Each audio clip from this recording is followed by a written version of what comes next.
السلام علیکم ورحمۃ اللہ وبرکاتہ۔ الحمدللہ وحدہ والصلاة والسلام علی من لا نبی بعدہ۔ معزز سامعین، دوستوں، نوجوانوں اور بزرگوں، تمام حمد و ثنا کے لائق وہی وحدہ لا شریک لہ ہے جس نے ہم تمام کو یہ ایک مقصد کے ساتھ پیدا کیا۔ معزز سامعین، نکاح کے مسائل کی سیریز میں آج کا موضوع ہے ہم بستری کے آداب۔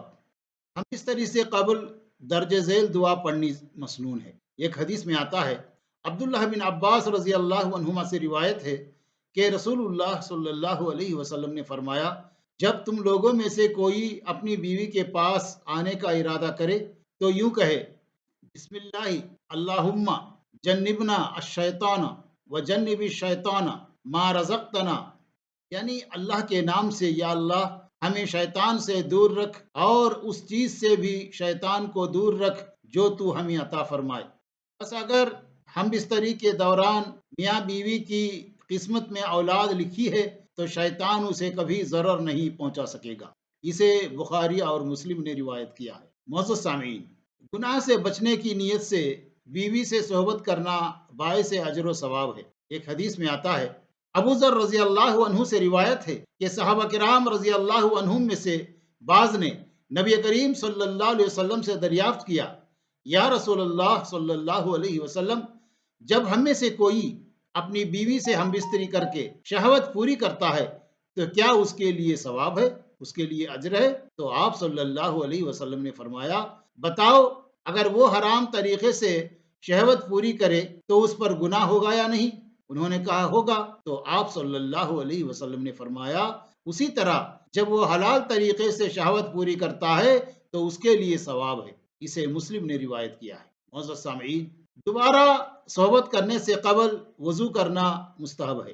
ایک حدیث میں آتا ہے، ابو سعید خدری رضی اللہ عنہ کہتے ہیں، رسول اللہ صلی اللہ علیہ وسلم نے فرمایا، جب تم میں سے کوئی اپنی بیوی کے پاس صحبت کرنے کے لیے آئے اور دوبارہ صحبت کرنا چاہے تو اسے وضو کر لینا چاہیے۔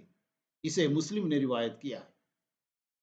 معزز سامعین، جمعہ کی رات صحبت کرنا مستحب ہے۔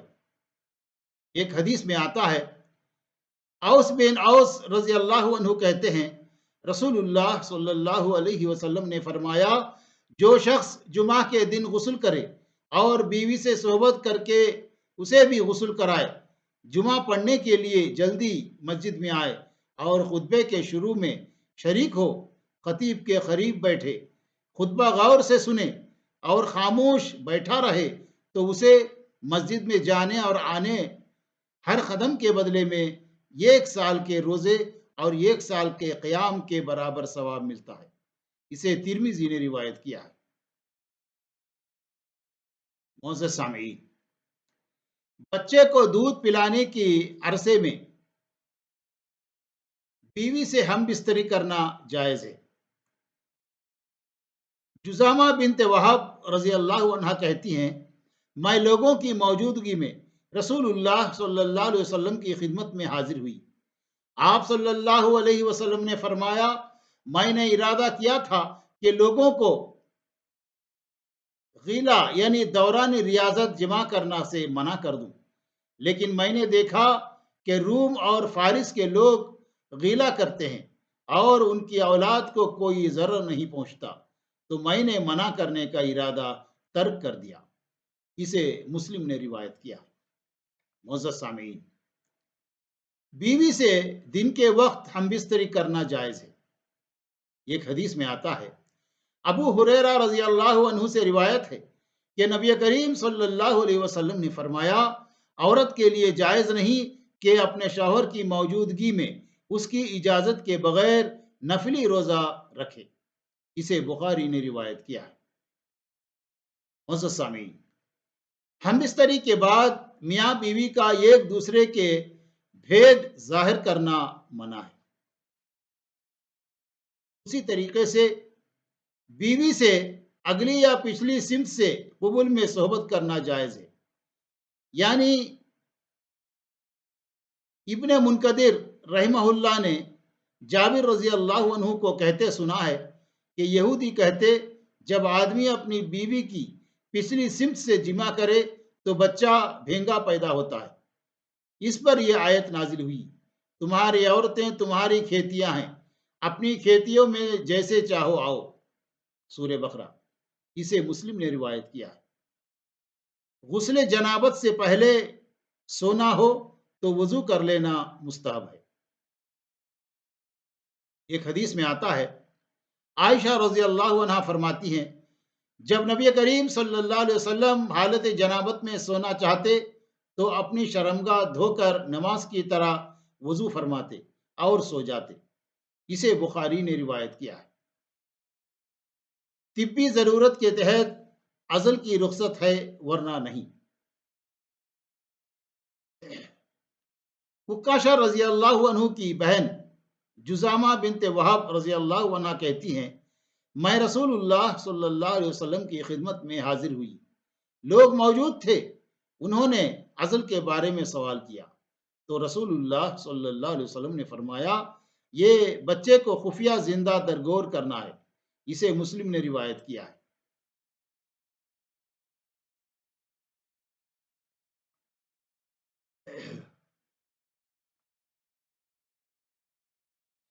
معزز سامعین، اور ایک حدیث میں آتا ہے، ابو سعید خدری رضی اللہ عنہ کہتے ہیں، رسول اللہ صلی اللہ علیہ وسلم کے سامنے عزل کا ذکر کیا گیا تو آپ صلی اللہ علیہ وسلم نے فرمایا، لوگ ایسا کیوں کرتے ہیں؟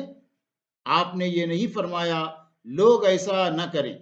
اسے مسلم نے روایت کیا ہے۔ یعنی بیوی سے صحبت کرتے ہوئے انزال سے پہلے الگ ہو جانا عزل کہلاتا ہے۔ دوران حیض یا دوران نفاس صحبت کرنا منع ہے۔ ابو ہریرہ رضی اللہ عنہ سے روایت ہے کہ نبی کریم صلی اللہ علیہ وسلم نے فرمایا، جو شخص حائضہ سے صحبت کرے یا عورت کی دبر میں جمع کرے یا نجومی کے پاس آئے، اس نے محمد صلی اللہ علیہ وسلم پر نازل کردہ تعلیمات کا انکار کر دیا۔ اسے ترمذی نے روایت کیا ہے۔ معزز سامعین، حیض یا نفاس ختم ہونے کے بعد لیکن غسل کرنے سے پہلے صحبت کرنا منع ہے۔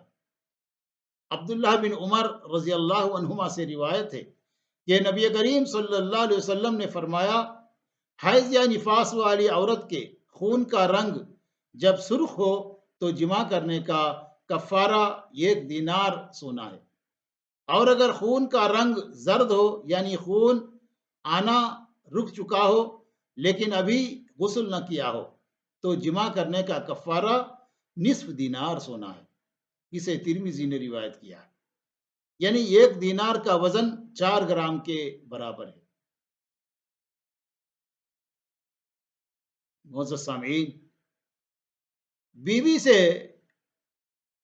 دبر میں صحبت کرنا منع ہے۔ ابو ہریرہ رضی اللہ عنہ روایت کرتے ہیں، رسول اللہ صلی اللہ علیہ وسلم نے فرمایا، جو شخص اپنی بیوی کے پاس آئے اور اس کی دبر میں صحبت کرے وہ ملعون ہے۔ اسے احمد نے روایت کیا ہے۔ اور ایک حدیث میں آتا ہے، عبداللہ بن عباس رضی اللہ عنہما کہتے ہیں، رسول اللہ صلی اللہ علیہ وسلم نے فرمایا، اللہ تعالیٰ اس آدمی کی طرف نظر رحمت سے نہیں دیکھتا جو اپنی شہوت پوری کرنے کے لیے مرد کے پاس آئے یا عورت کے ساتھ دبر والی یعنی دبر میں صحبت کرے۔ اسے ترمذی نے روایت کیا ہے۔ معزز سامعین، شوہر بیوی کو ہم بستری کے لیے بلائے تو بیوی کو شرعی عذر کے بغیر انکار نہیں کرنا چاہیے۔ یعنی کوئی بیماری ہے، کوئی وجہ ہے، کچھ انہیں درد محسوس ہو رہا ہے، کچھ ایسا، تو بالکل بول سکتے ہیں۔ غسل جنابت کا مسنون طریقہ۔ معزز سامعین، عائشہ رضی اللہ عنہا سے روایت ہے کہ جب رسول اللہ صلی اللہ علیہ وسلم غسل جنابت فرماتے تو پہلے اپنے دونوں ہاتھوں کو دھوتے، پھر دائیں ہاتھ سے بائیں ہاتھ پر پانی ڈال کر شرمگاہ دھوتے، پھر وضو فرماتے جس طرح نماز کے لیے وضو فرماتے۔ اس کے بعد ہاتھوں کی انگلیوں سے سر کے بالوں کی جوڑوں تک جڑوں کو پانی سے تر کرتے، 3 لب پانی سر میں ڈالتے اور پھر سارے بدن پر پانی بہاتے، آخر میں ایک دفعہ پھر دونوں پاؤں دھوتے۔ اسے بخاری اور مسلم نے روایت کیا ہے۔ معزز سامعین، یہ تھے جو ہے ہم بستری کے وقت جو آداب ہیں۔ اسی لیے دیکھیے اسلام نے اپنے ماننے والوں کے لیے، مسلمانوں کے لیے بالکل جو انسان سوچ بھی نہیں سکتا ایسے ایسے مواقع کے مسائل کو ان کا حل بتایا ہے۔ اور اسلام نے انسان کو یعنی مسلمانوں کو زندگی کے ہر ہر چیز میں یعنی ہر شعبے میں جو بھی چیزیں جو بھی مسائل پیش آتے ہیں ان تمام کا حل بتایا ہے۔ یہ تمام ہم کو دینی تعلیم سے حاصل ہوتی ہے، یہ کسی ڈگری سے یا پی ایچ ڈی سے یا آئی اے ایس سے یہ چیزیں ہم کو نہیں معلوم ہوتی۔ اس لیے ہم تمام کو چاہیے کہ ہم دینی تعلیم حاصل کریں، قرآن اور سنت کی تعلیم حاصل کریں، اللہ اور رسول کی تعلیم حاصل کریں۔ اللہ تعالیٰ سے دعا ہے کہ اللہ تعالیٰ ہم تمام کو قرآن اور سنت کی تعلیم حاصل کرنے کی، اس پر چلنے اور اس کو دوسروں تک پہنچانے کی توفیق عطا فرمائے، آمین۔ وآخر دعوانا ان الحمد للہ رب العالمین۔ السلام علیکم ورحمۃ اللہ وبرکاتہ۔